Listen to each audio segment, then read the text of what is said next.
2018 সালে হয়েছিল রাতের ভোট।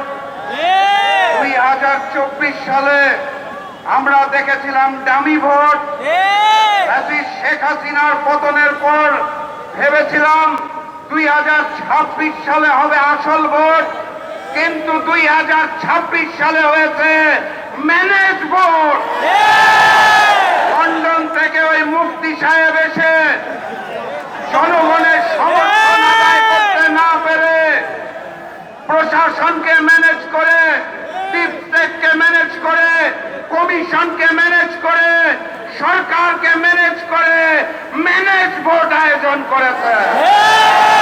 এখানেই শেষ নয়, তারা ভোটের পরে ঝাঁপিয়ে পড়েছে নির্মম ভাবে জনগণের উপরে।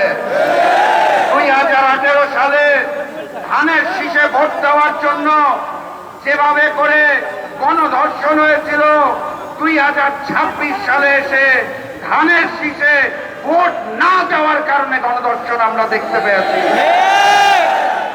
মুসলিম যখন জালিম হয়ে যায় তখন আল্লাহর আরশ কেঁপে ওঠে। লন্ডনের মুফতি আর নতুন জালেমকে বলতে চাই, মজলুমরা হারতে জানে না, মজলুমরা কাঁদতে জানে না, মজলুমরা থামতে জানে না। আমরাও থামবো না ইনশাআল্লাহ। বিজয়ের পথে যাত্রা শুরু, জীবন অথবা মৃত্যু। আসসালামু আলাইকুম।